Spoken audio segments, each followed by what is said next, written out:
for this problem at the feet of the universities, but they do hold a very particular and very special role within society in facilitating discussion, nuanced debate and sophisticated analysis of issues. And I think we have a great opportunity to model what responsible in the sea of irresponsible discussion and so then provide poor quality. A forum for debate. Yeah, totally. Get totally. the European culture people, or whatever they call them. So the answer, well, I think actually... hire a hall and do a debate. Yeah, well, I wouldn't even say debate. I would say that actually Marae-style discussion is probably much better than debate. Debate is inherently conflict. I'm very comfortable with debate, of course, but it's very much a white edifice where you get one side that's polarised from the other side, not usually screaming, but at least voraciously, vociferously arguing with the other side, which I don't necessarily think is a great model in and of itself. But what I think universities, yes, I believe and I agree with that VC McCutcheon, who says about that if it's within the law, it's not the university to stop it, but it is within the university's power to be able to model and to be able to exhibit a constructive debate and discussion in a sea and an environment within communities that are seemingly unable to have civilised discussion and debate. He talks about acknowledging the hurt that white supremacy has caused. I take him back to March in Christchurch, where the hurt that white supremacy caused was the murder and theft of 51 lives from the Muslim community. That is built off the foundation of allowing white supremacy to nurture and to grow, and his action is allowing that culture to grow. So when he talks about freedom of speech, it's not the freedom to hurt, harm others, and so I think that this is an absolute cop-out, and his inaction is responsible for for building a foundation for the actions of Christchurch. And what a short memory he has, that he can talk about white supremacy as a discussion point, as something we need to discuss and almost nurture. And that's the level of urgency and weight that we need to consider this issue with. It's not an issue. This is like lives and people's right to just be. And he's nurturing an environment within his university that says that there's space for this to breathe. Their views are abhorrent, as the Chief Human Rights Commissioner said to us on the panel last week. Their views are abhorrent, pathetic. They're not unlawful. We want to talk about the law. We can go back to World War II and what the Nazis did within the law. And so I'm a student of the law. I'm a graduate of the law. But we do not walk blindly side by side with the law. And we have obligations to uphold the well-being and right of everyone in this country to just be and exist. And I have zero time for any conversation or holding space for white supremacy. And the fact that he could come out and just acknowledge the hurt of white supremacy is part of Sure, no, I completely understand where you're coming from, Joel. I'm just saying this, so there's no room at all for the discussion of holding a forum for debate, just to try and get their view. Why would we have a forum for this debate? I think you need strong and decisive and courageous action, and it's so, especially in this year in New Zealand, that this is a question, and we're talking about holding space to allow white supremacy and whether or not this is an issue. This isn't about freedom of speech, and as Chris says, freedom of speech doesn't go unhinged and without limitations. We act a bit blindly when we talk about this.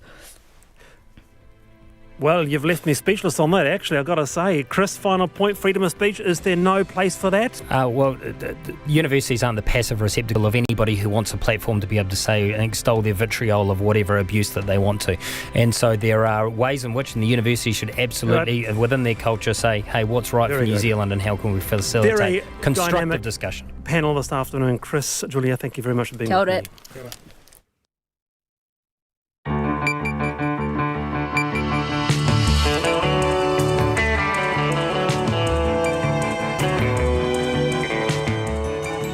Te whakarongo mai koe ki te reo irirangi o Aotearoa. This is Checkpoint on RNZ National. I'm Lisa Owen.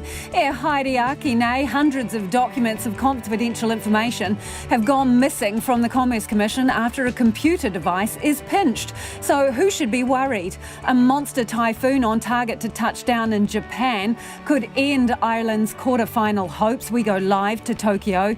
The new boss of the Climate Commission is not convinced there's enough evidence to declare an emergency. Only a third of schools signed up to scrap donations. So why? And the replica Endeavour arrives in Turanganui, Akiwa, 250 years after Cook landed. Dunedin police appeal for video of the flat party that turned fatal. RNZ News at 5. Kia ora, ko Susana Leata with DNA. The Finance Minister Grant Robertson is promising record investments in health and education on the back of a bulging surplus and healthy books. The government this morning unveiled its biggest surplus in a decade, $7.5 billion in the black, and low levels of debt. Mr Robertson says the economy is healthy in large part thanks to the government's responsible fiscal management.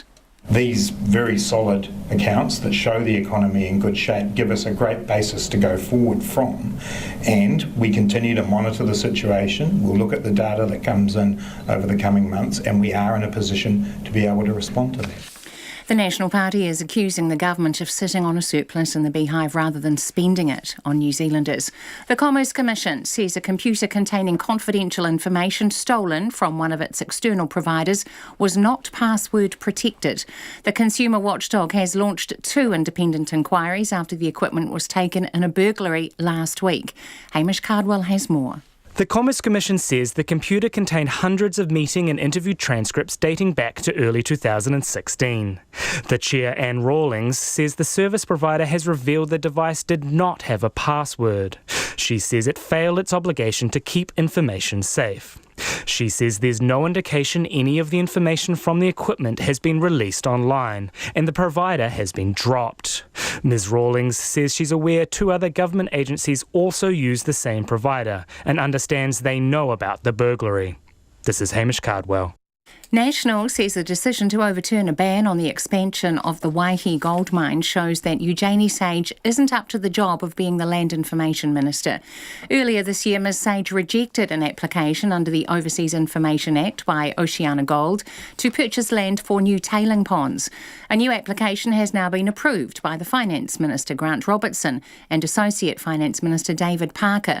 National's Economic Development spokesperson Todd McClay says it's clear Ms Sage is letting ideology get in the way of good decision-making. We're seeing again and again Greens leading from the chin with ideology that is not good for the New Zealand economy. You know, they come under huge pressure from their voting base to turn down all of these sorts of things. The Prime Minister needs to show some leadership and perhaps move that portfolio. Eugenie Sage says today's decision was based on a different application containing different information, and she stands by her original decision.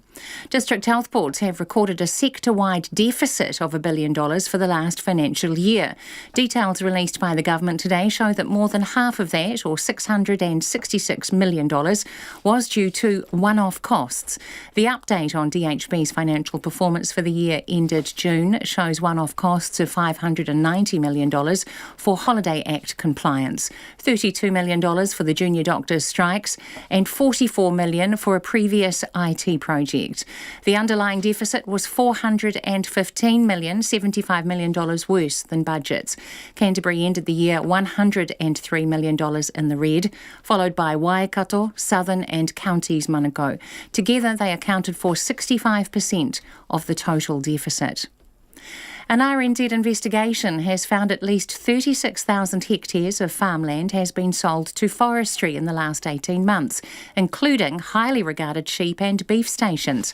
The government has heavily encouraged new planting through the 1 billion trees scheme, proposed changes to the emissions trading scheme, and a special fast-track test for overseas investors wanting to purchase land for forestry. The Tararua District Mayor Tracy Collis says the sales in her area have meant valued members of the community have moved away, including a primary school teacher and volunteer firefighters. Mrs Collis says those remaining are concerned about losing services if the number of farms continues to dwindle. A report done by the Masterton-based rural consultancy Baker Ag concluded that forestry generates more money for landowners than sheep and beef farming, but creates fewer local jobs and less direct spending. The Prime Minister of the Netherlands says his country was widely supportive of euthanasia when it was introduced in the late 2000s. Mark Rutte and Prime Minister Jacinda Ardern met in Auckland this afternoon and discussed climate change, trade, Brexit and the Christchurch call. Euthanasia was legalised for people with unbearable suffering with no prospect of improvement in 2002. When asked about the issue at a media conference this afternoon, Mr Rutte said every country has to design its own euthanasia policies. We have had a long societal debate about this in the 80s and 90s. And at the moment, I do believe that this practice, finding its basis in very strict legislation, is having a broad support in society in the Netherlands. Netherlands Prime Minister Mark Rutte. An unidentified body has been found in a creek in Kaitaia. Police were called to the scene near Allen Bell Drive in Kaitaia just after 1 o'clock this afternoon. They are treating the death as unexplained. Part of the street has been cordoned off while officers retrieve the body. It's 5:05. The Canada coach Kingsley Jones says there is a skip in the step of his players as they prepare to take on another world powerhouse in South Africa at the Rugby World Cup tonight. The Canadians have lost both of their games so far against Italy and New Zealand, conceding more than 100 points. Despite the prospect of another big loss, Jones says his players are keeping their spirits up. I judge the atmosphere by the volume of breakfast, by the volume of the evening meal and by the changing room at team run.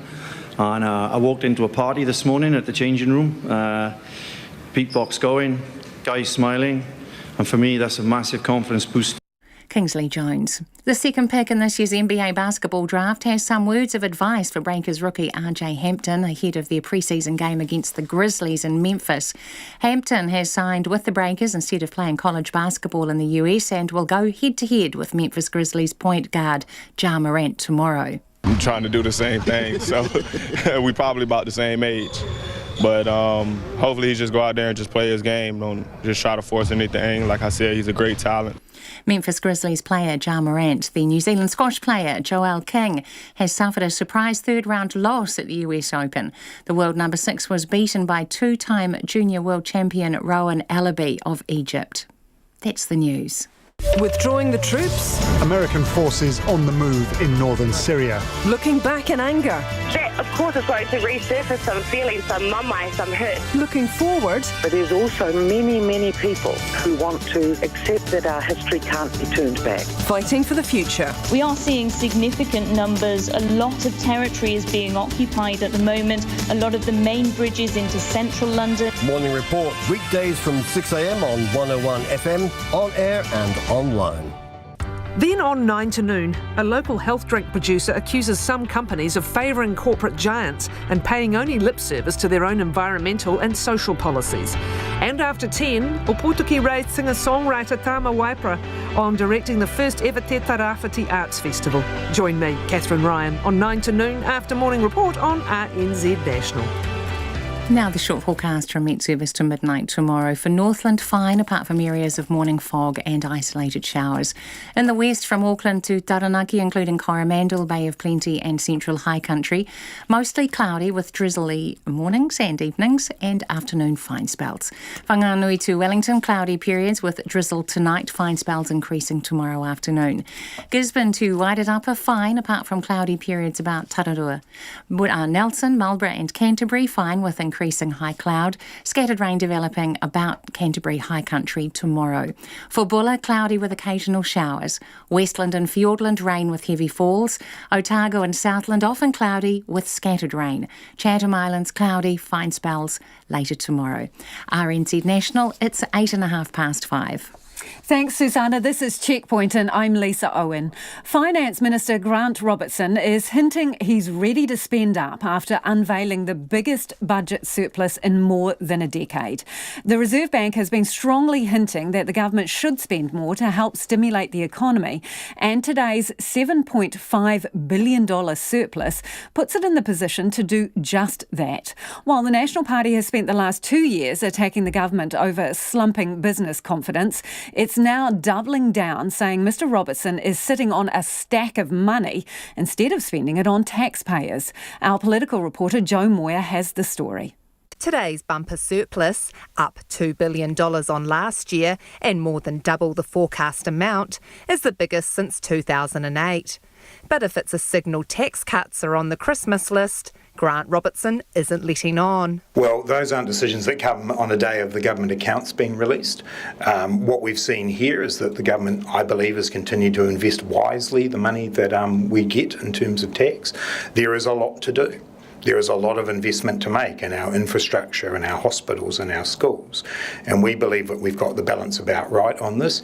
Any decisions around tax are part of the budget process in the election for next year. What Grant Robertson is saying is the government is in a position to make, quote, record investments in health and education. And he says it's already underway following a $10 billion infrastructure spend in last year's budget. The areas they're focusing on include schools, hospitals and transport networks. BNZ senior economist Craig Ebert described the books as a good-looking set of accounts and has defended the government's track record on stimulating the economy. Well, I think the point that Grant Robertson made today was that they're already doing that. And it is evident in the figures. I think expenses growing in the order of 7% nominally over the last year. So the question really is, can that degree of stimulus be maintained? And if you look at some of the technicalities around it, it may be difficult to keep expanding government spending at that rate going forward. So in that sense, it is probably difficult to ask much more from government spending. While the global economy is deteriorating, in large part thanks to the trade war between China and the US, Grant Robertson says New Zealand is a leading light. Firstly, what I would draw into question is the premise about where we are in the economic cycle. I am not seeing any evidence that New Zealand is heading towards a recession. Clearly, we are in an era of lower growth rates than we have seen in the past, but the New Zealand economy is still growing. But National's Economic Development spokesman Todd McClay says it's simply inaccurate to suggest roads and rail are being built and health is being invested in. He says any economic troubles globally are completely separate from the pessimism being seen across the country. Certainly there are international headwinds, but we see from the falling GDP numbers and plummeting business confidence that actually there is pessimism in the New Zealand economy long before anything internationally starts to hit us. Grant Robertson actually should be looking at what they're spending money on. New Zealand needs roads and infrastructure and a lot more support of health. It's not good enough for him to be sitting on the cash in the beehive. Mr McClay says one of the most shocking revelations from today's financial outlook was District Health Board deficits climbing from $700 million to $1 billion. It's the highest deficit DHBs have ever faced. It ultimately means that Kiwis are not getting their operations. That's frankly just not good enough. The release of the financial statements today marked the first public appearance by the new Treasury Secretary Carolee McLeish. Her appointment comes after the ungraceful finish to Gabriel McLouth's tenure, after he was investigated for describing a simple search of the Treasury website by the National Party ahead of Budget Day as a systematic and deliberate hack. From Parliament for Checkpoint, Joe Moyer. The competition watchdog has been left red-faced after a computer, which has confidential information on it, was stolen from an external provider. The Commerce Commission says the computer was taken in a burglary last week and contains hundreds of meeting and interview transcripts dating back to early 2016. The external provider has now been dropped and 2 independent reviews are underway, along with a police investigation. Anna Rawlings is the chair of the Commerce Commission and she's on the line now. Thanks for joining us this evening. Let's get some basics straight here. Where did this device go missing from, and is it a laptop? Well, let me start by saying that what we're doing at the moment is providing some basic details about what has happened, but I'm not going to share with you specific details about the burglary itself or the nature of the computer equipment which was stolen in that burglary, because we want to preserve to the greatest extent that we can the police investigation which is ongoing, and also protect to the extent that we can the interests of those parties who may have been affected. So was it from a private residence or a business? The burglary was a residential premises, I understand the police have disclosed. So why was a device containing sensitive information from the Commerce Commission at a residential address with a contractor? Well, again, this was an external service provider, and they were providing services for the Commission using information that we had provided to them. And I'm not really able to go into any more detail about the use of the equipment or the nature of it or the burglary itself at this stage. So was it a laptop? I've explained that I'm not going to go into That is a very today. basic piece of information in the interests of transparency. What's been stolen? Was it a laptop? It was computer equipment that was stolen, is what we've disclosed, and we. So think what, a hard drive? That's sufficient at the moment. Was it a hard drive rather than a laptop?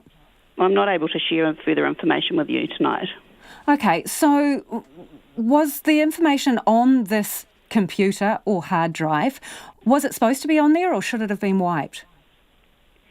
There was information provided to this provider by the Commerce Commission, and we had expectations of that provider to use it to provide services to us and then to dispose of or destroy or delete that information.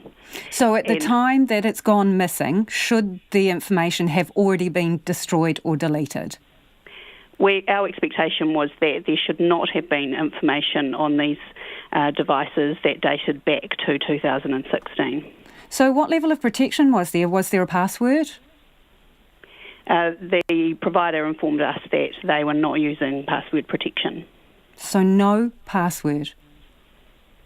Do you not have standards around that?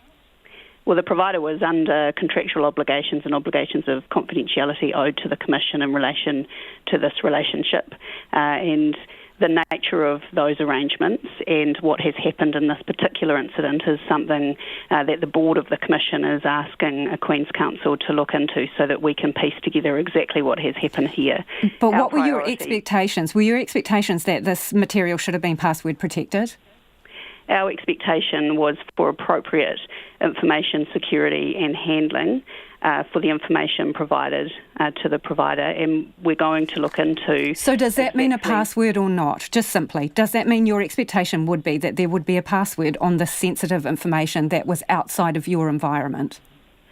I would expect password protection on devices that are holding Commission information.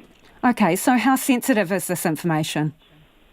Well, the information, some of it is in the public domain already, but it does include confidential information provided to the Commission, which has a commercial sensitivity attached to it, and there will be some personal information included. And so some of this is already subject to protection orders, so it is pretty sensitive information that you've lost control of. So some of the information is subject to an order that the Commission has issued under the Commerce Act for its protection for as long as that order is in force. And we've also applied to the court today for orders to protect all of the information at issue from further disclosure.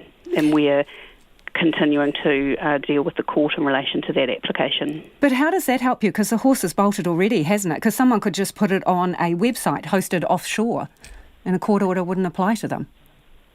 Well, we're taking steps that we think that we can take in order to restrict potential use or disclosure of the information into the future, given the situation that we are in.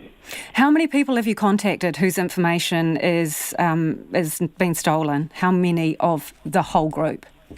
That's a process that's ongoing, so I'm not able to give you specific numbers just now, and by that I mean that the process is continuing as we speak, but we're taking steps to contact all those that we think have been affected by the incident, and we're encouraging them to come back to us and have further conversations with us with any questions that they have once they've digested that information, and we're expecting some continuing dialogue. So this happened a week ago, yes, the theft?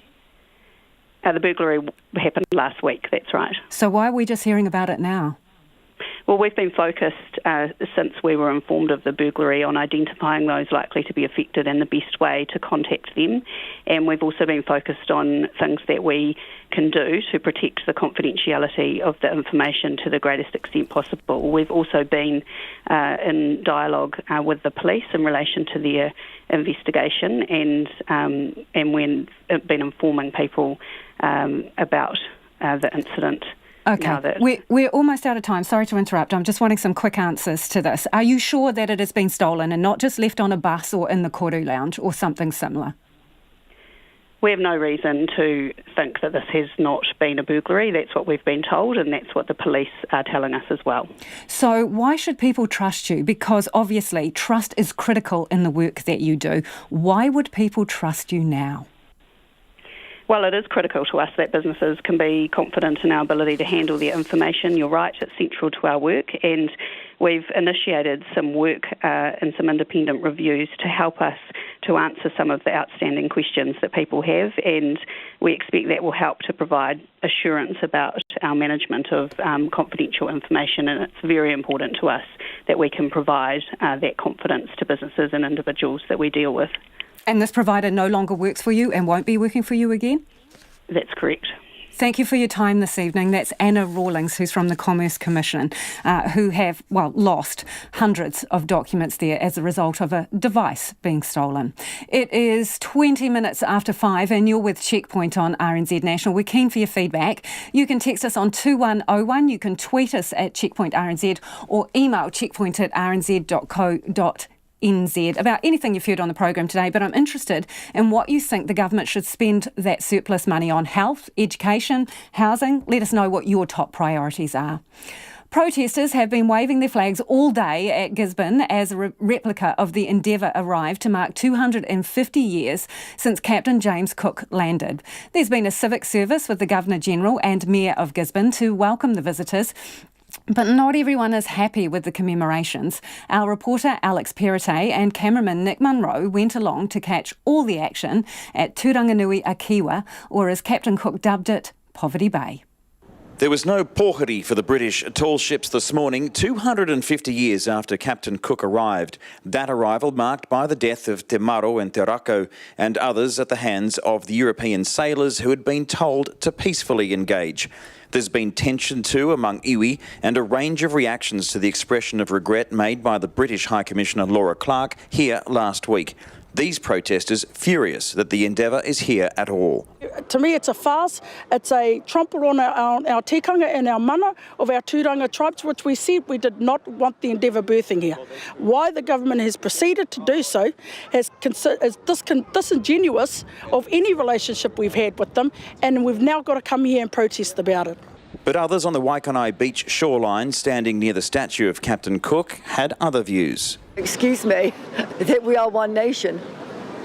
So I think it's very disappointing when people harp on about things in the past that they probably don't even really know what happened, and let it go. Move on.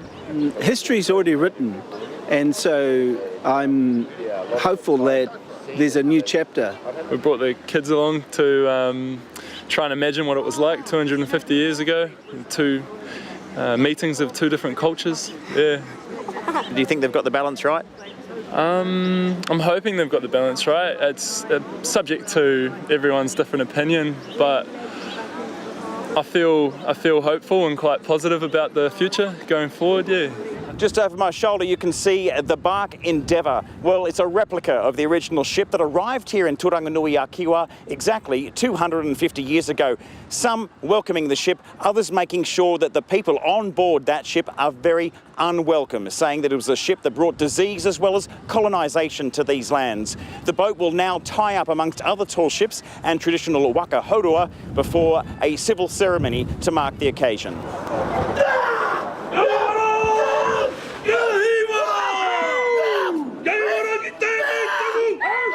There's crews of young voyagers who have come a long way to be here today, guided by the stars and currents, all part of Tuia 250 commemorations, showing that travelling on the high seas wasn't limited to the Europeans. Huia Pihema Te Aitangia Mahaki is from Te Kura o Turanga and conducted the whakatau for VIPs and the arriving voyagers. She says the expression of regret is a chance to move forward. We've heard her. We've heard her plea. We've heard her grief. We've heard her sentiments. We've heard her sincerity and the expression of regret. Now, there's lots of debate across the country about is that enough in terms of an apology. From Te Kura o Turanga, what we would like to say is it's a start. I don't want my tamariki and their generation and my mokupuna in another 50 years' time still dealing with the same stuff. India Tabellini is a Tahitian who captains the Whawhaite.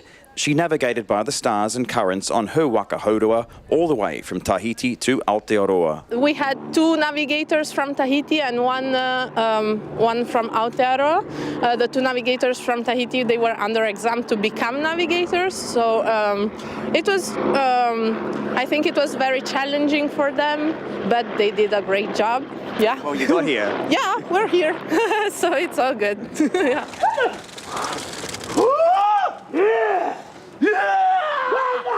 The Governor-General, Patsy Reddy, and Mayor of Gisborne, Riette Stoltz, and a host of other dignitaries also welcomed the crew of the Endeavour replica, which arrived in New Zealand waters 10 days ago and is preparing to join the flotilla of vessels travelling around the country. Another challenge, 250 years on, without the misunderstandings and violence. Meredith Akuhata-Brown is a Gisborne District Councillor with English, Welsh, Maori and Scottish descent. She's taking a realistic view of the events that played out and says those seeking to comfort themselves might have the wrong ends in mind. For me at the moment, it's about being comfortable in the uncomfortable. Sit in it, just be with it and be okay with that. That's what I feel is a time in this region particularly where there's a lot of emotions. Profound impacts happened. Just sit in it and ask yourself, what does it mean for you? Appeasing all parties on past and current issues is an impossible endeavour. But it's hoped that marking this anniversary is a chance to heal and walk together.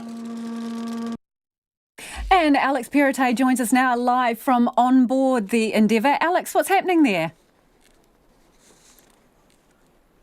Kia ora, Lisa, and welcome on board the bark Endeavour. You're the anchor. I am at the helm, otherwise known as the ship's wheel of this ship. It's come across from Sydney. It usually belongs at Sydney's Maritime Museum, and of course, to mark this occasion, the 1769 arrival of Captain James Cook and his crew here. It's made the voyage across the Tasman. I want to bring in Captain Frank Alika. He's going to come across here and explain to me this piece of work here, this ship's wheel. What does it do? Well, this is really a nice piece of 18th century technology. You can see the wheel, which is fairly conventional. We've got a big warping drum here with coils of rope around it. This coils of rope go round through 4 blocks on the deck and attached to a great big 7-metre long tiller, which just as you'd use on your normal yacht, except it's 7 metres long. This side you've got brawn, that side you've got brains. Brains steers on the compass. Brawn is the guy that actually puts the brawn into it to make it work, and that's really tough steering, particularly in a big seaway. Wow. So Captain Frank Aliki here taking us through how this thing actually gets across the seas. There's been a crew here as well as in other tall ships. And equally, if not more impressively, so we have Waka Haurua. This is the Polynesian vessels that are moored. You mightn't be able to see them if you're watching, but they're right over our shoulders on the other side there, right through into Poverty Bay. And we've had young people there being guided by the stars, navigators, as you heard and saw in the report, that have made their way over here and will be part of a flotilla with these tall ships going right around the country. Tell us a little bit about what you think about those young people without the same technology as these European ships. Yeah, well, I mean, we've got 18th century technology there. They've got 1,000-year-old technology, basically, a waka, a canoe, which is they're taking across thousands of miles of water, navigating by the stars, and lots of other Polynesian methods which were quite unique to them. Fantastic.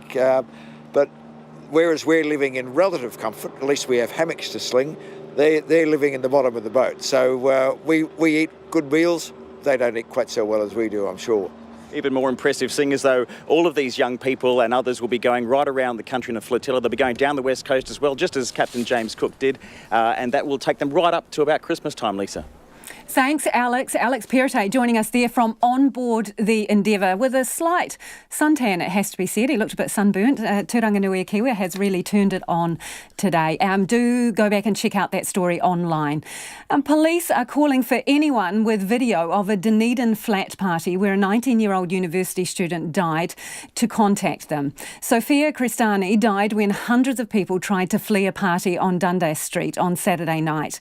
Our reporter Tess Brunton is in front of the house known as the Manor where the party was held. Tess, what's the mood like on the street there? Well, Lisa, the street and actually the student community is still grieving and very much mourning today. You may be able to see behind me there is a lot of floral tributes, including some with the messages, "You were so special to so many and will forever be remembered." Another message read, "We are heartbroken for you," referring to Sophia Cristani's family. The Otago University's Student Association President James Heath has called it an absolute tragedy and said that the close-knit community is still doing it tough, but they are supporting each other. Tessa, Sophia's family has released a statement today, haven't they? What have they said? Yes, so her parents, Bede and Elspeth, have asked for privacy, saying that they're grieving the loss of their daughter, their beautiful daughter. They have also said that the community, their friends and their family are still mourning and have asked for their privacy to be respected. They have also said that her funeral will be private. And in terms of support being offered for the other students there, what is on offer? Well, there's a drop-in centre that is being held at the University of Otago. That was on today and it will again be on tomorrow. Now, as part of that, there is pet therapy. There's also support through the regular services, including the university's student association. They have their own student health and student help area. So there is a lot of support that is available, including being able to access help to gain access to the compassionate consideration for exams, which are coming up fairly shortly. There's also victim support that the police is encouraging anyone to access, and the university has a chaplain service and a 1737 text line that's free if people need to get additional support. And what are students telling you, particularly about house parties and the bars around Dunedin and the culture around that? So RNZ has spoken to several students who have said that the university has closed down several student bars, and they say that because there's no longer those licensed and supervised venues, that people are turning to house parties and they're getting bigger. And they're concerned that there may be a case where something similar to this incident happens. There has been, earlier this year, the University of Otago Student Association has gone to the Dunedin City Council to lobby them for cheaper alcohol, mainly so that they can have venues where students can be supervised while they are out drinking, to make sure that this does not ever occur again. And Tess, just very briefly before you go, where is the police investigation at? So the police investigation is ongoing. They have spoken to a large group of people, and the police spokesperson, Will Black, has asked for anyone with video footage that's taken on their phone or perhaps was sent to them on the night or afterwards to then be shown to them, as they say it will help establish a time frame for the night's activity, and said it could make a big difference in the investigation. So they're really encouraging people and those videos to come forward. Thanks, Tess. That's Tess Brunton joining us from Dunedin.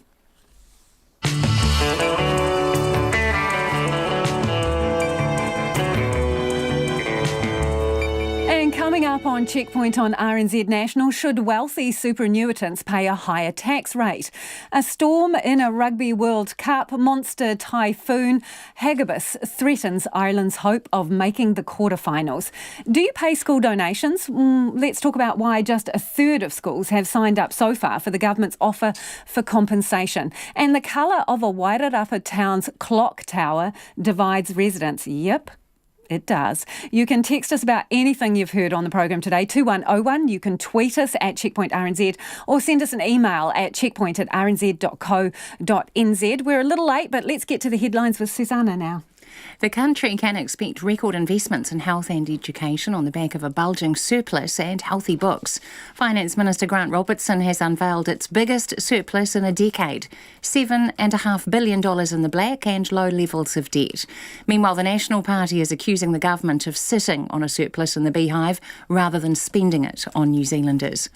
The Commerce Commission has revealed a computer containing confidential information was stolen from a contractor's home and it was not password protected. The consumer watchdog has launched 2 independent inquiries after the equipment was taken in a burglary last week. The Commission's chair, Anna Rawlings, says the provider failed its obligation to keep information safe and it has been dropped. National is criticising the Land Information Minister Eugenie Sage after a ban on the expansion of the Waihi gold mine was overturned, saying she's not up to the job. Earlier this year, Ms Sage rejected an application by Oceana Gold to buy land for new tailing ponds, but a fresh application has just been approved. National's Economic Development spokesperson Todd McClay says it's clear Ms Sage is letting ideology get in the way of good decision-making. District health boards are $1 billion down for the last financial year. The government released details today showing more than half the deficit, or $660 million, is due to one-off costs. Canterbury ended the year $103 million in the red, followed by Waikato, Southern and Counties Manukau. Together they accounted for 65% of the total deficit. The Prime Minister of the Netherlands says his country widely supported euthanasia when it was introduced in the early 2000s. Mark Rutte and Prime Minister Jacinda Ardern met in Auckland this afternoon and discussed climate change, trade, Brexit and the Christchurch call. Euthanasia was legalised in the Netherlands for people with unbearable suffering, with no prospect of improvement in 2002. Those are the latest news headlines from RNZ National. Our next news and weather update is at 6. Thanks, Susanna. If you're just tuning in, this is Checkpoint on RNZ National. I'm Lisa Owen, and Nona Peltier's joined me in the studio. Nona, so Fraser Winneray, who's the Chief Executive of Mercury, he's, stepping down. Where's he off to? He's off to Fonterra. He's going to be their new Chief Operating Officer. Now, it's a new job. They did have a Chief Operating Officer before, but he was for the global business. This is the whole thing. It's a big challenge for him. He's going to stay in his job for the next 6 months and then move over to the Fonterra position. No, he doesn't have any farming experience, but he did grow up in a farming community, and he does have a background in his educational background in dairy, plus he had some work experience there. So he's really looking forward to the challenge. He's certainly taken a big one on, that's for sure. Yeah, for sure. OK, you've got a report on food safety risks, which has found that there's been, a significant number of recalls since the Food Act in 2016. What's been going on? Well, it's also tied to the growth in the industry. So it's expected to grow like fourfold in the next, say, 6 years or so. Big increase to about a 30 billion type of size industry. That's remarkable because at the moment, food manufacturing is about 7.5, thereabouts. Anyhow, as it grows, we need to bring in more imported goods. And the fact that we have a very high food standard doesn't necessarily meet the same standards of overseas suppliers. So, for example, we had 12 chocolaters had to recall their dark chocolate and dairy-free chocolate because the product that had come in had been contaminated with dairy milk. So it didn't meet the standard. Now, so it's not all that, it's terrible food. It's just that it doesn't meet the strict requirements now. Or our definitions. Our definition, yeah. So because of that, so we had 67 cases last year, and it was amongst those kinds of things. 40% accounted for that. Unfortunately, there's a lot of reputation damage associated with, we had the strawberry situation last year with the needles in the strawberries. Really expensive. Now, the general policies that companies take out to protect themselves against this kind of thing doesn't cover these types of, not the indirect effects. So reputation management, how to deal with medical issues, say an environmental cleanup that's required, that kind of thing. So small, medium-sized companies, as this business grows, Delta put out this paper. They're an insurance company. They're saying, we have a product, you could consider it. So the message is out there for small, medium-sized food producers to take a good look at their risk profile, make sure they're adequately covered. Interesting. Let's take a quick canter around the markets. Yes, indeed. Quick it is. So China's back in business this week. Yep, they're finished with their anniversary holiday, and just in the nick of time because the trade talks look, like they're, I guess, back on the simmer, not necessarily on the boil. But anyways, our top 50 index still gained more than 1/3%, 41 points up to 11,016. Wow, you cracked it. That's right. We're not in the 10,000s anymore. Kiwi's trading fairly steady at 63.1 US cents. I guess the market liked the government's accounts. 93.6 Australian and 51.3 British pence. That's it. Thanks, Nona. Nona Peltier with our business wrap. Only a third of schools so far have signed on to the government's offer to compensate them for scrapping school donations. The government has budgeted more than $75 million a year to pay $150 per child for less well-off schools that agree not to ask families for donations. And while one principal says he's surprised more schools haven't signed up, the Ministry of Education say they're expecting the number to rise after schools return from October holidays. Harry Locke reports. Supposedly voluntary school donations have long been controversial, and the government plans to do away with them for schools with a 1 to 7 decile rating from next year. 1,700 schools with nearly 500,000 students would be eligible, but so far they seem to be taking some convincing, with only a third having signed up. Greg Lewis, the principal of Russley Primary School in Christchurch, is surprised the uptake hasn't been higher. I know you don't have to opt in until the middle of November, but I think there was some surprise at the low number of schools that have opted in at this stage. Given that there's still a month to go, that may well change, but I think, schools are having to think really, really carefully about the implications of this decision. Mr. Lewis, whose school has a decile rating of 7, says they're currently running a cost analysis into the funding before they decide whether to sign up for the scheme. But he says if they do sign on, sacrifices may have to be made.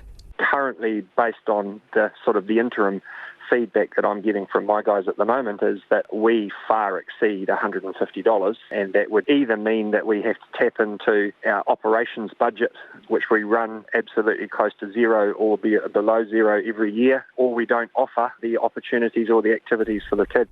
But the Education Ministry says it's not concerned by the current sign-up rate. In a statement to RNZ, the Ministry's Katrina Casey said it's expecting that number to increase after the holidays, once schools have consulted with their communities. The president of the Post-Primary Teachers Association, Jack Boyle, believes the decision will come down to each school's specific circumstances. There will be those who adopt early. There will be those who are still going through a period of consultation with their whānau and community. There will be others who, want to see how it lands. And there will be some schools who, on balance, after consultation with their community, say, actually, we would be in worse financial circumstance than what we are currently. Principal of Decile 1 rating Te Kura o Tangere, Miles Ferris, says his Whangarei school stopped asking for donations 6 years ago, because he knew parents couldn't afford it. While he's yet to complete all the paperwork, he's going to sign his school up to the scheme, which means they'll receive around $15,000 in total. Mr. Ferris, who is also president of Te Akatea, the Maori Principals Association, says while it's not a life-changing amount, it will make a difference. I think it will help fund teacher aides, provide assistance with the uniforms for those who really can't afford it. Additional resources in the classroom. We are a digital immersion school, so we do have a high cost to digital apps and things like that within the classroom. So yeah, it'd be nice to be able to fund those things for our children. And while some schools may not sign up this year, the Ministry of Education believes given it's an annual process, they may do so in the future. School boards have until the 14th of November to decide if they're taking the government's offer or donations from parents next year. For Checkpoint, Harry Locke. Should superannuitants who are still earning big bucks in retirement pay a special higher tax rate to cut the cost of pensions? Well, that's one idea up for discussion in a 3-yearly review of retirement policy being carried out by the Commission for Financial Capability. Super currently costs $39 million a day. I'll say that again, $39 million a day. And that could rise to $120 million a day in the next 2 decades. The proposal could see some over 65s paying a top tax rate of 39%. So that's higher than the current top personal tax rate of 33 cents in the dollar in a bid to bring the bill down.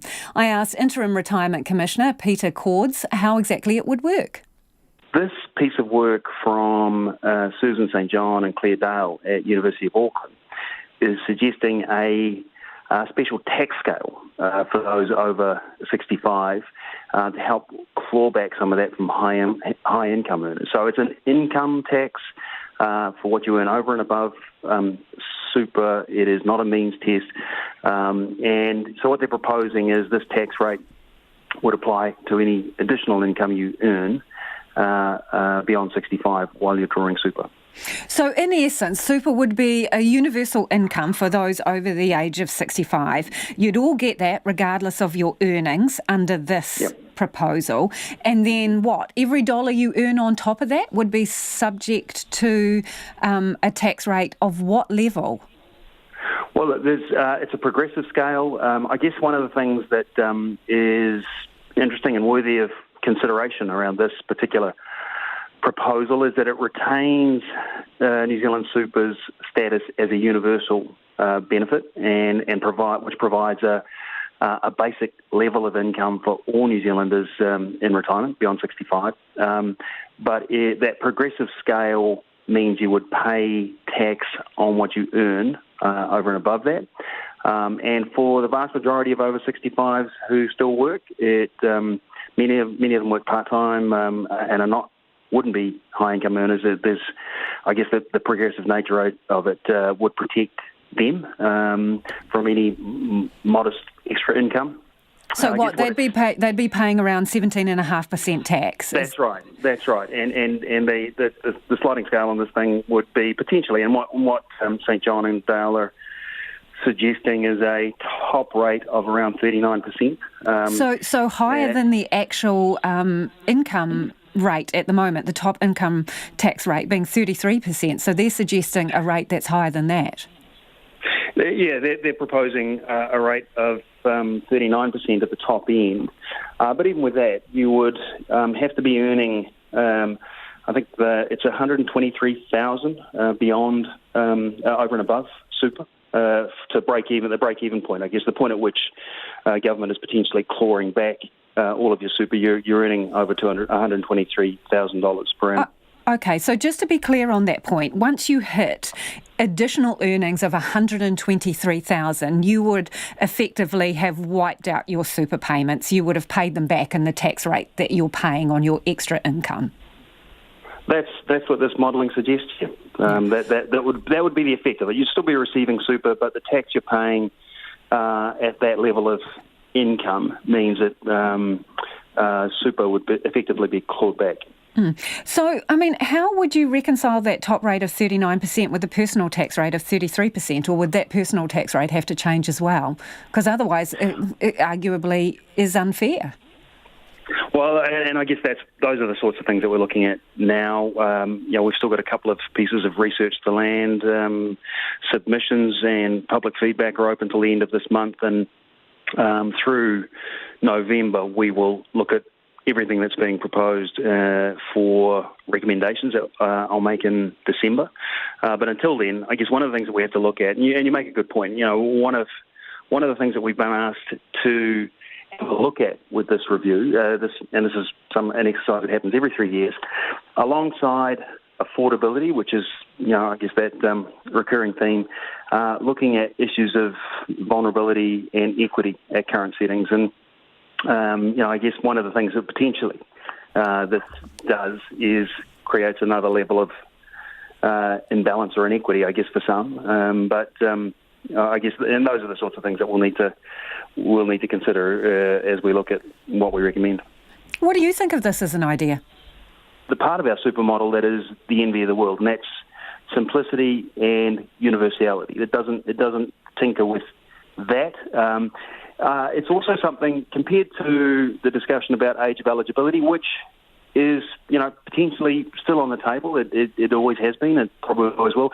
And I guess with longer life expectancy and ageing population, it's inevitable at some point, that the age of eligibility would be looked at. But a sort of politically,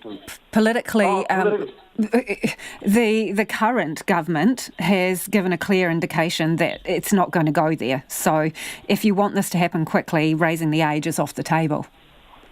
Yeah, look, and I think raising the age anyway, and even under the previous government, who had indicated an interest in looking at it, the time frames they were talking about, nothing happens quickly if you're moving age of eligibility. So one of the things to like about, I guess, this proposal is that it is something that could be acted on sooner rather than later. We're not talking about a time frame of decades here for some of that change. So how soon would you anticipate, if this was an idea to be adopted, how soon would we need to or want to do it? Well, look, I guess that's up to the government of the day. But what do you reckon? Well, look, what we know is the case is if you look at the numbers long term, they don't stack up. And we are not saying, and I guess this is one of the risks with the age of eligibility discussion, or even means testing for that matter. We're not saying the sky's falling now, but when you look at the numbers, super currently tracking at $39 million a day. In 20 years' time, that trebles. $120 million a day because of our ageing population.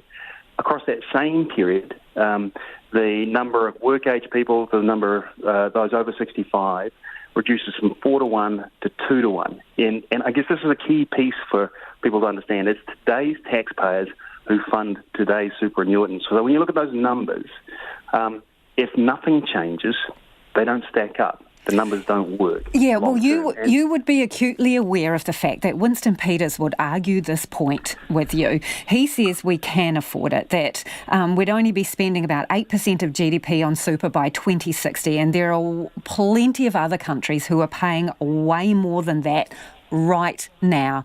It's about choices, he would argue. Yeah, look, and there is. I was involved in the 2016 review as well, and as there was then, there is now. There is plenty of speculation around what various policy settings might do to long-term affordability. Plenty of speculation around the part the growth in the economy would play as super as a percentage of GDP. But the bit that is absolutely irrefutable when you look at the demography is that with lower birth rates, longer life expectancy, if nothing changes, and I'm not talking just New Zealand super, in terms of government spending and taxation levels, if nothing changes, it doesn't stack up. The numbers don't work long term. As you would appreciate, there's probably a collective gasp going around the country while we're discussing this from some people. I'm just wondering, why do you think there is such resistance to changing super when we're constantly having conversations about cutting the amount of money that other beneficiaries are getting? Are these two groups seen differently? I think they are seen differently, clearly seen differently. I mean, I talk about New Zealand super is the biggest benefit in town, and it is. At $39 million a day, it is by far and away the biggest grant benefit, whatever you want to call it, paid out by government. How do people react when you use that terminology to describe it? Well, I guess those who see it as an entitlement have a problem with that. I've paid tax all my life. I'm due it. And I guess this is that bit that it becomes important to understand that today's taxpayers fund today's superannuitants. There isn't a magic pool of funds somewhere that New Zealand super is paid from. And that is the Interim Retirement Commissioner, Peter Cords there. I'm interested to hear from you on this one because I bet a few of you out there will have opinions. So, should superannuitants be taxed, progressive tax rate, on their income over and above super? The top tax rate that's being suggested is 39%. And to be clear, that means that when they make $123,000 over and above super, they'd basically cancel out their super payments. Text us on 2101, tweet us at Checkpoint RNZ, or email checkpoint@rnz.co.nz. It is about 8 minutes away from 6. Rugby World Cup bosses, teams and fans are keeping their eyes on a powerful typhoon forming to the south of Japan, which could bring fierce winds and torrential rain over the weekend. Japan's meteorological agency says that Typhoon Hagibis is expected to reach the highest level of violent. That doesn't sound too good. The JMA says it could be the strongest to hit Japan this year, predicted to hit the southern island of Kyushu on Saturday. We're joined now live by rugby reporter Joe Porter, who's in Tokyo. Hey Joe, how disrupted could this typhoon be? Well, it's set to hit the southern island of Kyushu on Saturday, and it could be very disruptive. There are 2 games down there this weekend. Quite crucial one is first Island against Samoa and Fukuoka on Saturday. The Irish need a bonus point win to guarantee their place in the quarterfinals. So if that game gets called off, The Irish might not even make it through to the knockout stages, so it's potentially very, very disruptive. The other game down on that island is Wales against Uruguay and Kumamoto on Sunday. That game is not so important because Wales are already guaranteed to go through to the last 8. If any games are cancelled, they become scoreless draws and the teams get 2 points each. So the Irish are desperate for that not to happen. World Rugby do have a contingency plan. They can potentially push the Saturday games to the Sunday or even move the games to other venues, but they've been very vague about what might happen, and it doesn't seem like there's a really consistent or, I guess, set-in-stone plan as to what they might do.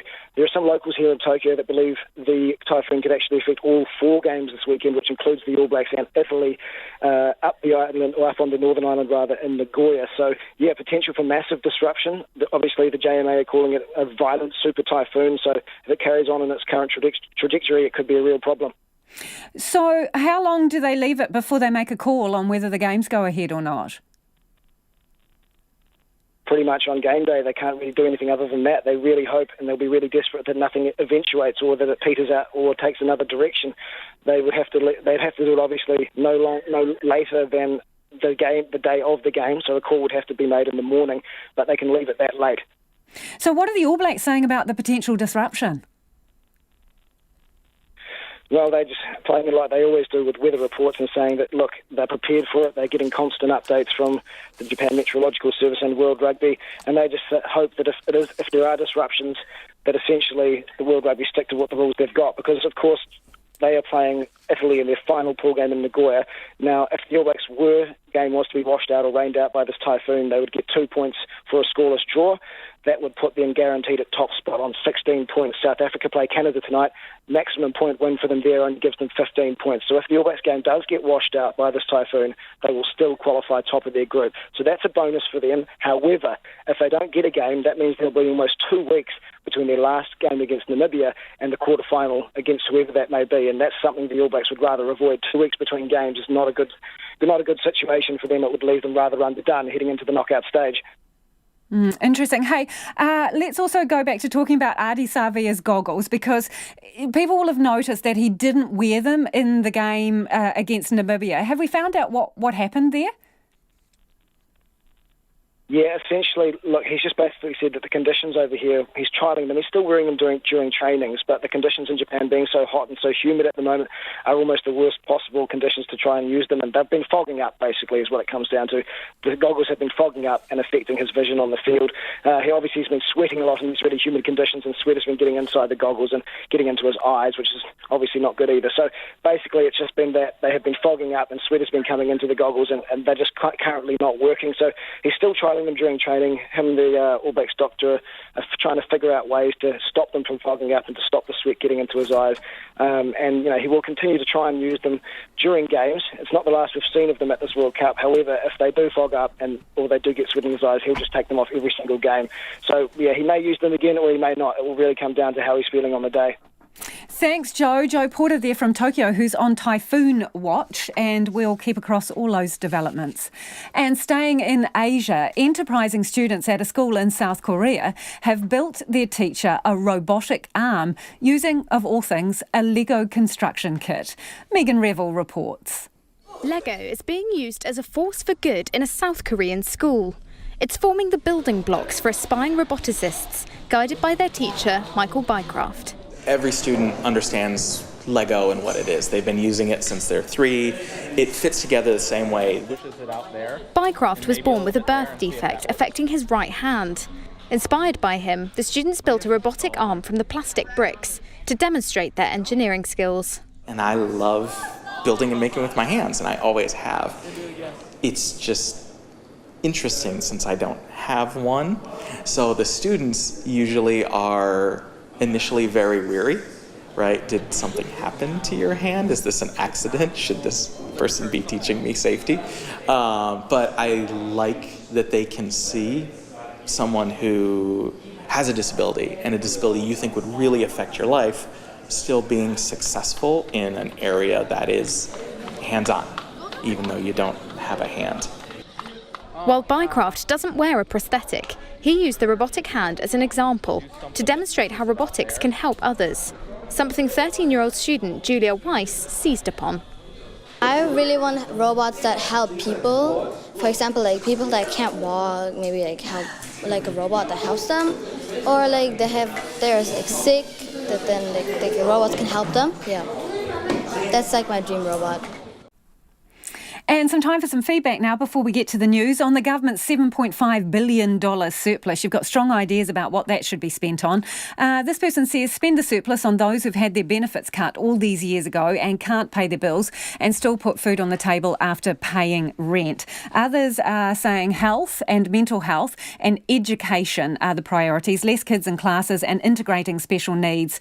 Environment and waterways. Another person says, I'm thrilled that we have bigger than expected surplus. I would suggest that the funds are spent on better maternity services and lifelines funding being reinstated. Another person says a government surplus is a taxpayer deficit, so give it back to the taxpayers. On the subject of superannuation and taxing superannuitants' income at a higher rate, John says increase the tax rate, but how do you dig into those family trusts where the wealthy hide their income? And this from Pauline in Christchurch, absolutely agree that we should tax the big earners and give it to the poverty-stricken families and children who are at the bottom of the benefit heap. RNZ News at 6. Ngā mihi nui ko Susana Leata tēnei. The National Party is accusing the government of sitting on a surplus in the beehive rather than spending it on New Zealanders. The record-breaking surplus for the year ended June was $7.5 billion, $2 billion up on the previous year and compared to a forecast of $3.5 billion. The Finance Minister Grant Robertson says the healthy books put the government in a position to make record investments in health and education and continue the infrastructure work underway. But National's Economic Development spokesman Todd McClay says it's simply inaccurate to suggest roads and rail are being built and health is being invested in. Grant Robertson actually should be looking at what they're spending money on. New Zealand needs roads and infrastructure and a lot more support of health. It's not good enough for him to be sitting on the cash in the beehive. National's Economic Development spokesman Todd McClay. The Commerce Commission says computer equipment without password protection has been stolen from one of its contractors' homes. The consumer watchdog has launched 2 inquiries and the police are investigating after the equipment containing meeting and interview transcripts was taken in a burglary last week. Commission Chair Anna Rawlings says the contractor failed to keep the information safe. There was information provided to this provider by the Commerce Commission, and we had expectations of that provider to use it to provide services to us and then to dispose of or destroy or delete that information. Anna Rawlings says they're no longer using the contractor. New Zealand First has lodged a complaint with police and the Privacy Commissioner over leaked party member details. A database including the names, occupation, phone numbers and addresses of members and people affiliated with the party has been sent to news media and opposition MPs. It details information as recent as 2016 and includes contact details of party leader Winston Peters and his partner Jan Trotman. In a statement, Mr Peters said this is a deliberate and malicious misappropriation of data by a disgruntled source. He says despite its age, this is a serious breach. It's the latest in a series of leaks that have included complaints about the 2017 election campaign and list selection and donations. A day that was touted to be controversial has ended reasonably well as the Endeavour berthed at Turanganui-a-Kiwa. More than 400 people gathered on Waikanai Beach to watch a waka-led flotilla make its way into the inner harbour today. Marnie Dunlop was there. There was a whakatau for the crew members of the Endeavour and the tall ships, and each received a taonga as they disembarked the ship. Among the speakers at the civil ceremony was Tuia 250 co-chair Hoturua Barclay Kerr. He thanked everyone who has supported Tuia and urged everyone to continue to acknowledge the country's history, not just from 250 years ago, but from when the first voyagers arrived in New Zealand. Protest presence was noticeable but manageable, with about 50 at its height across the wharf from the Endeavour. Another group was across the road when the dignitaries arrived for their kai at Bushmere Arms. In Turanganui-a-Kiwa, ko Marnie Dunlop tēnei. The Prime Minister says Labour isn't railroading the Greens by approving the expansion of the Waihi gold mine. Earlier this year, Land Information Minister Eugenie Sage rejected an application by Oceania Gold to purchase land. However, a new application has now been approved by Finance Minister Grant Robertson and a Associate Finance Minister David Parker. National says this decision to override Ms Sage is a vote of no confidence and she should be stripped of her portfolio. But Jacinda Ardern says this isn't a sign of divisions between Labor and its support partner. Just that different ministers have come to different decisions, and I don't think that's got anything to do with political parties. There's different applications have been put in before ministers, and different ministers have come to different conclusions. And I would expect that from time to time you will get ministers with divergent views. Jacinda Ardern says Ms Sage won't be losing the land information portfolio. A litany of failures led to the sinking of a ferry in Kiribati last year, which killed 95 people. The MV Busroy sank within hours of leaving the island of Nonus in January last year, but it was 7 days before it was reported missing. A Commission of Inquiry's report into the sinking says it was a disaster that should never have happened. The Commission places a lot of the blame on the ship's owner and captain, who ignored warnings and did not carry out regular maintenance on the Busroy after it ran aground before its final journey. But it also says the government should tighten up its oversight. A Kaitaia local says there's a hefty police presence at a creek where an unidentified body has been found. Police were called to the scene near Allan Bell Drive in Kaitaia just after 1 o'clock this afternoon. Alan Smith, a back practitioner working in the neighbourhood, says lots of people were trying to see into the street. Well, we can just see the police cars right across the road diverting people. I can't see around the corner, but both ends of the road is blocked off. I was hearing from my clients that they weren't able to get onto the street from the other end either. It was blocked both ends. And I also heard a helicopter going over about 2 hours ago. The police are treating the death as unexplained. Part of the street has been cordoned off while officers retrieve the body. It's coming up to 6:05. The Wallabies flanker David Pocock believes taller players are more likely to be penalised for high tackles under the tight regime at the Rugby World Cup. Yellow cards and possible suspensions for high shots loom as a critical element for all the leading teams to avoid going into next week's quarterfinals. Australia and New Zealand have both had 2 players yellow carded during their most recent wins over 2-tier opposition. The All Blacks coach Steve Hansen says they've had to look at toning down their aggression on defence. Our game is about intimidation. Some people might not want to hear that, but that's a fact. It's about me dominating you. It's a physical game. It always has been and always will be. It's one of the components of the game that players, coaches and fans enjoy about it. In tonight's match, South Africa play Canada. The New Zealand Rugby League international and Canberra lock Joe Tapine will miss a test match against Australia after opting for an early guilty plea for a careless high tackle in the NRL Grand Final. He will miss the Kiwis clash against the Kangaroos in Wollongong later this month, but if he's not picked in the New Zealand squad, he will have to sit out the Raiders opening game of the 2020 season. The New Zealand surfer Paige Harrop has again fallen short of the quarterfinals on the Women's Championship Tour.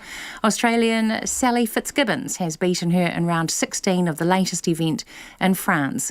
It's the 6th straight round of 16 exit for Harrop, who sits 16th in the overall standings, with the top 10 automatically qualifying for next year's World Cup. That's the news. Tonight on Nights, on Song Crush, it's the school holidays, so the teenagers are taking over. We have a window on the world, investigating the booming trade in passports, and hear how easy it can be to get a second or third passport for the right price. And in a special program, Guyon Espiner chairs a panel exploring the cost of climate change. That's Nights with me, Anna Thomas, after the news at 7 on RNZ National. Now the short forecast from Met Service to midnight tomorrow. For Northland, fine apart from areas of morning fog and isolated showers. In the west, from Auckland to Taranaki, including Coromandel, Bay of Plenty and Central High Country, mostly cloudy with drizzle mornings and evenings, but afternoon fine spells too. Whanganui to Wellington, cloudy periods with drizzle tonight, fine spells increasing tomorrow afternoon. Gisborne to Wairarapa, fine apart from cloudy periods about the Tararua district. Nelson, Marlborough and Canterbury, fine with increasing high cloud. Scattered rain developing about Canterbury High Country tomorrow. For Bulla, cloudy with occasional showers. Westland and Fiordland, rain with heavy falls. Otago and Southland, often cloudy with scattered rain. Chatham Islands, cloudy, fine spells later tomorrow. RNZ National, it's coming up to 6:08. Thanks, Susanna. This is Checkpoint and I'm Lisa Owen.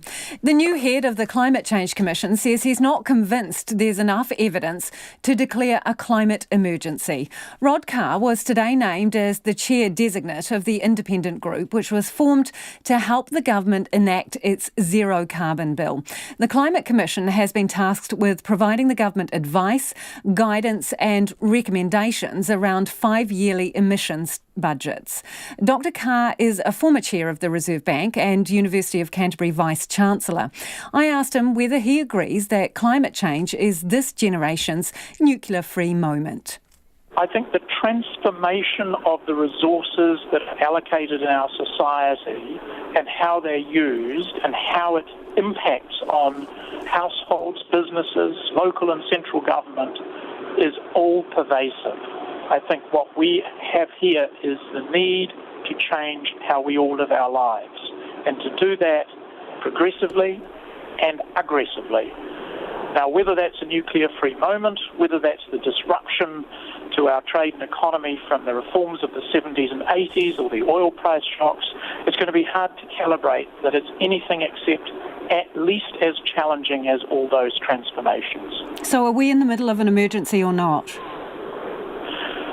I don't believe at this stage that I have the evidence that would enable me to give you an answer. What I do know from what I have read and understand is that we need to act now, for tomorrow may be too late. So you're heading up this commission, but you can't tell me at this point in time whether you believe we are in the middle of a climate emergency. I think the term climate emergency is used in a political context, and that is a regulatory tool that a government of the day may choose to use. For the Commission to consider or advise on whether that particular tool should or could be used is something I am not in a position to provide you with the answer to that question on. Would you describe yourself as cautious? Look, I think it depends entirely on the context in which decisions are made.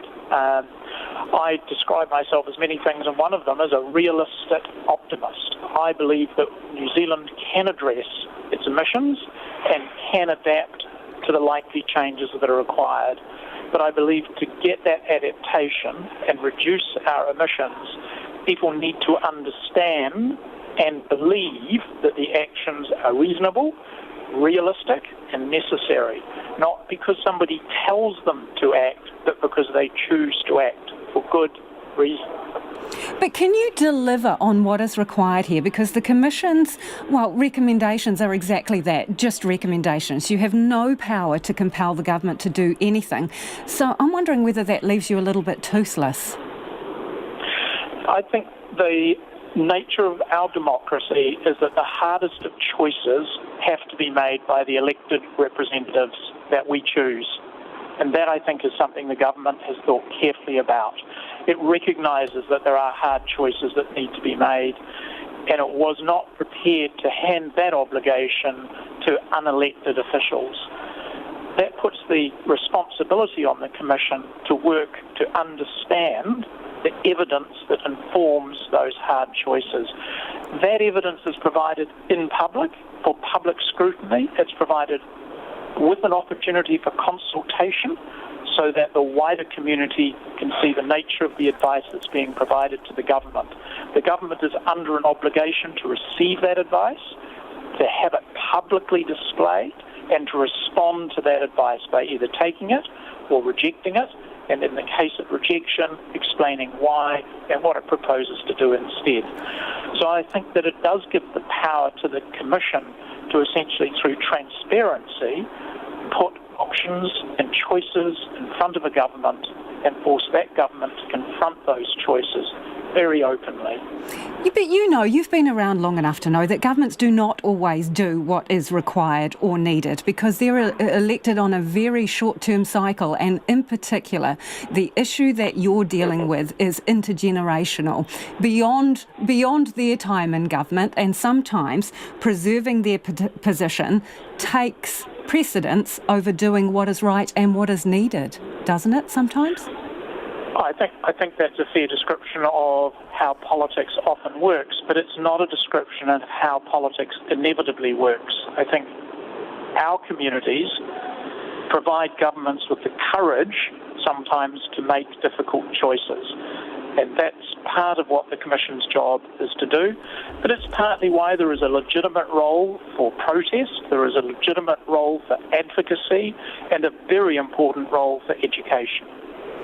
Tell me, do you think that farmers are getting a free pass at the moment with the proposal under the Zero Carbon Amendment Bill? Well, the government is still considering how it will respond to the submissions and proposals, including those from the Interim Climate Change Committee. Yes, but the coalition... Sorry to interrupt you, Dr. Carr, but sorry to interrupt you, but the coalition agreement obviously predetermines the parameters here, and so that's what I'm referring to specifically. The coalition agreement says that if the Commission determines agriculture is to be included, then agriculture should get a free allocation of 95%, with all revenues recycled back into agriculture. Is that a free pass for farmers? But I think the other thing to remember is the government's expressed intention to phase out all of the free carries over 30 years. So it's not a free carry forever. It is part of a transition and transformation agenda. A 3-decade transmission. So are they getting, a light hand here? I believe that we are all going to have to make significant changes in how we live our lives, the products we consume, and that includes the farmers, and I think they're up for it, as is business. The government has said that we all need to do our bit in terms of climate change. So you personally, how are you walking the talk? You were in Auckland today. How did you get here? Did you take a plane? Do you own a fossil fuel vehicle? Do you still eat meat? Can you give us a bit of a rundown? Yeah, so we have a farm forestry block that we put in the 1980s that we won't be cutting down. It sequesters about 5,000 tonnes of carbon every year, and we continue to support that and the native bush on it as well. So there's a family, personal kind of answer to that question.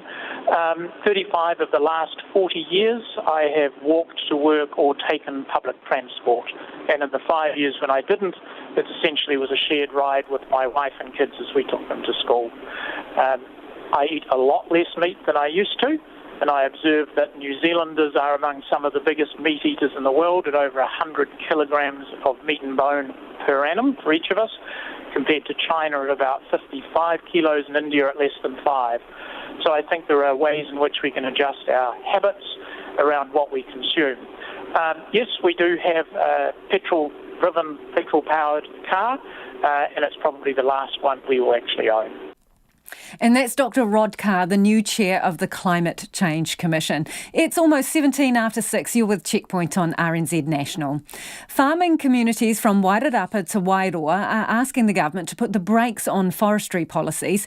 They say put the future of rural settlements at risk.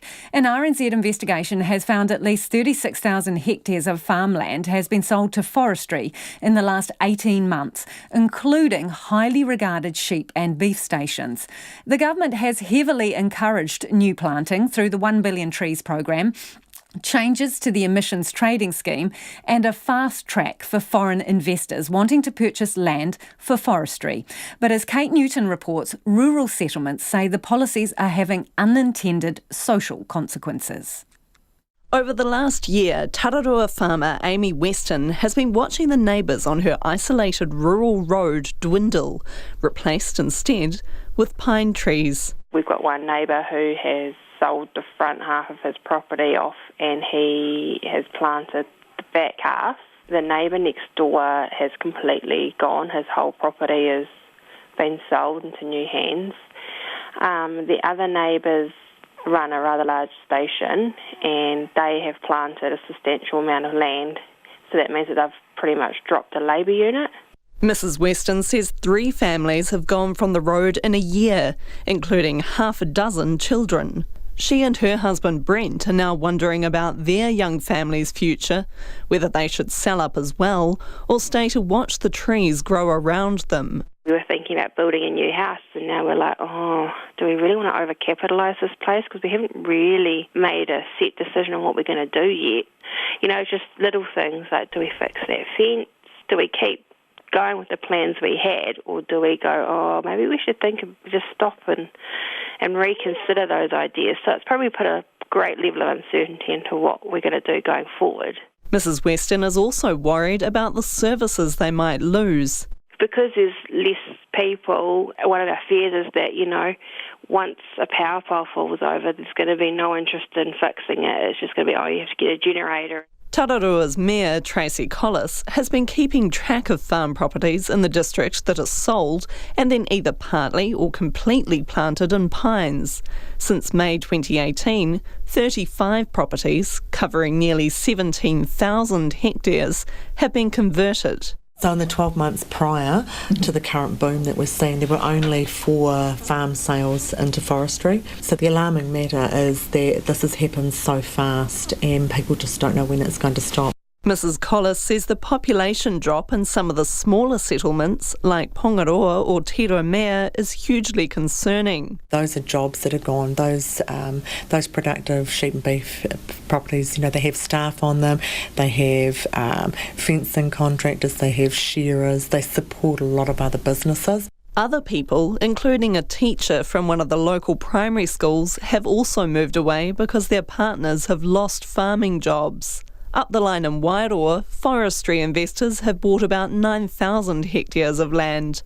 Wairoa's Mayor, Craig Little, says forestry will not be able to replace the local farming jobs that are lost. When I say there's no jobs, I mean that. You travel from Napier to Wairoa or Gisborne to Wairoa and probably 5 or 6 o'clock you pass all these vans of workers going back to Napier. And the logs get put on a truck and hello, they've gone. Gone to the port or gone to Panpack, the local mill down in Napier. How are we benefiting? And we're not. Farm consultancy Baker Ag concluded in a recent report that in Wairoa at least, forestry generates the most value for landowners but creates fewer local jobs and less direct spending than sheep and beef farming. But the land use manager for Masterton-based forestry consultancy Forest 360, Stuart Orme, says he's worried the backlash could blind farmers to the opportunity of having it both ways by using 1 billion trees grants to plant less productive parts of their own properties. All of a sudden there's a whole lot of money on the table, so it doesn't have to cost anything. They step into a carbon income and they can get these trees in the ground and still carry on farming. Because the other option is they go, it's all too hard, my farm value's just gone up because there's competition, and they sell it and it turns into a forest and we start seeing good farms disappear. Tracy Collis and Craig Little say they met with the Minister of Forestry and Regional Development, Shane Jones, earlier this year, but are yet to hear anything back from his office. Mō te hōtaka o te ahi, ko Kate Newton tēnei. And you can read more on the Green Rush series in the in-depth section on RNZ's website, rnz.co.nz. Local government New Zealand says it's too early to make a prediction on sluggish voter turnout for Saturday's election. Postal voting has closed, and in Auckland, 22% of 1.1 million eligible voters have returned their ballot papers. Hamilton is up on last time at 25%, Whakatane on 28%, Invercargill on 30%, and Westland currently with 38%. Andrew McRae reports. At the last local government election in 2016, turnout was 42% nationally. It was higher in rural areas at nearly 50%, but just below 40% in the cities. Voter turnouts dropped by about 20% over the last 20 or so years. Mike Reid from Local Government New Zealand says there are some fundamental questions that need to be answered, including what people understand as the role of local councils. If you don't actually have a full understanding of all the local services that are delivered and paid for by local residents, then you're not going to be as motivated perhaps to put the time into searching out the candidates to vote for and then voting. So yes, civics and better understanding of how government works and our democratic processes, I think, is probably quite important for the long term. Postal voting became universal for local elections in 1989. Mike Reid says the number of people voting then shot up, but it started to decline in the late 90s. He says voting's become more complex over time with many more candidates. One of the really interesting statistics is that probably a third of people say that they intended to vote, but actually either forgot or they started the process, put their voting papers aside, and then just didn't get back to it in time. So it's that 30% or so of people who kind of wanted to vote but ran out of time or said it was actually took too much time to find out about the candidates. Voters have 4 days left to exercise their democratic right. After today, it'll be too late to post them back, and the voting forms must be hand-delivered to the ballot box. On the streets of Wellington, there was a mixed reaction to voting, with some who had and others not. I feel like I didn't know enough to be able to have my say. So I think that is my reason for not voting. I think people tend to be a bit too complacent, maybe. I think that people can be a bit complacent, a bit blasé about it, and, you know, the kind of attitude, God's in his heaven, all's right with the world type attitude, and the she'll be right mate, which is typical New Zealand. It was pretty easy, like posting it in. Do you think that could be improved in any way? No, it's pretty seamless. Tony Bon has been mayor of Whakatane district for the last 12 years, but isn't seeking re-election. He says while people can't be forced to vote, new ways are needed to make it easier for them.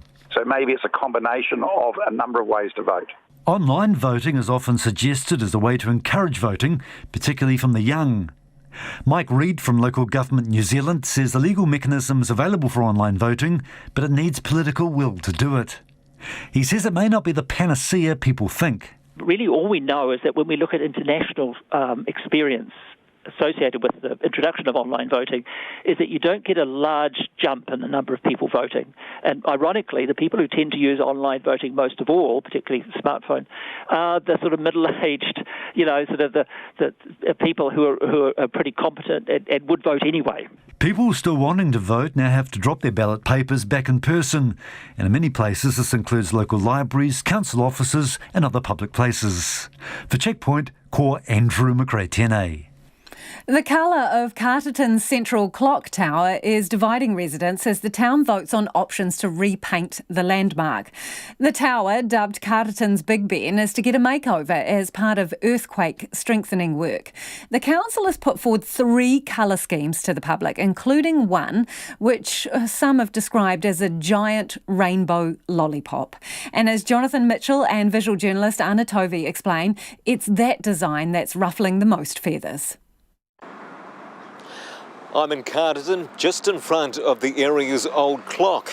What was meant to be a simple restoration project has many locals divided.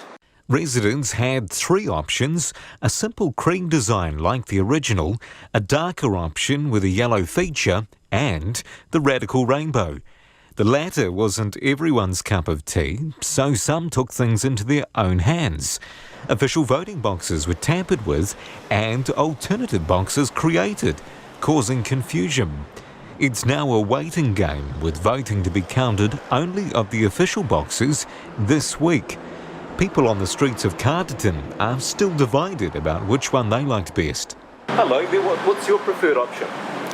The middle one. And why is that? Yeah, well, the clock's an iconic for Carterton, and I think that blends in more with the surroundings, and it gives more of an appeal for our environment. Yeah. Is it a little bland, maybe? No, because when it's lit up at night time, it looks really stunning. Yeah. This one, no. A bit too garish.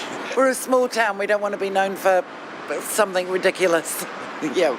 I think the grey and yellow one because it's not too crazy and it's just normal and it looks good. So what's your preferred option? The rainbow one. And why is that?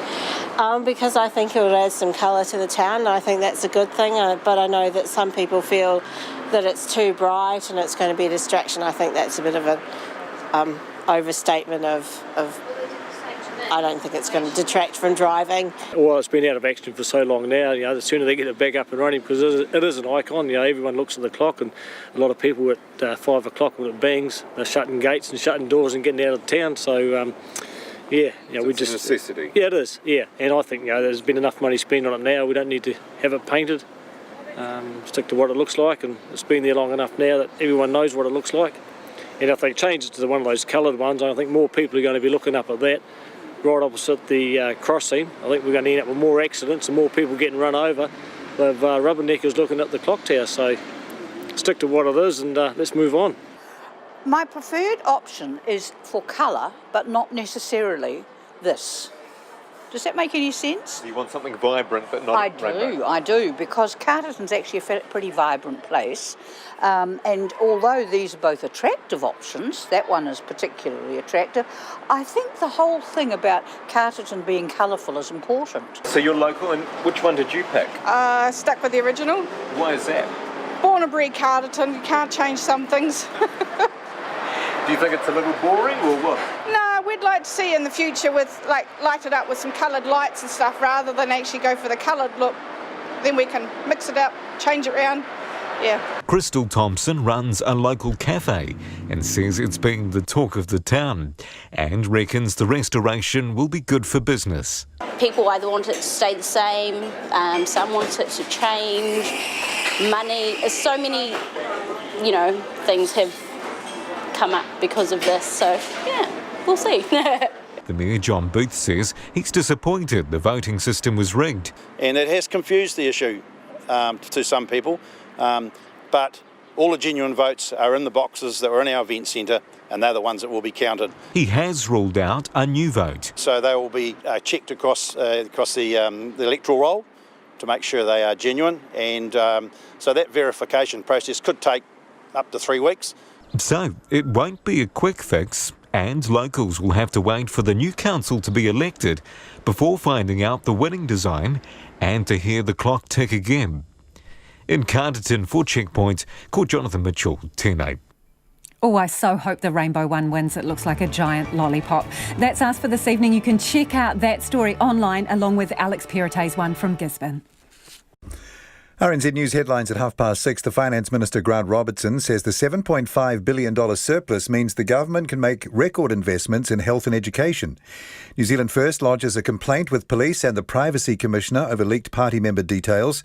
The Commerce Commission launches 2 inquiries saying computer equipment without password protection has been stolen from one of its contractors' homes. And the police dive squad recover a body while searching for a missing 6-year-old boy in Havelock, Marlborough this afternoon. Those are the headlines. Our next news and weather will be at 7 o'clock. Take the pulse of the day's news every weeknight at 10. I want climate justice. We want a world that we can all live in and it still exists. Live with local, national and international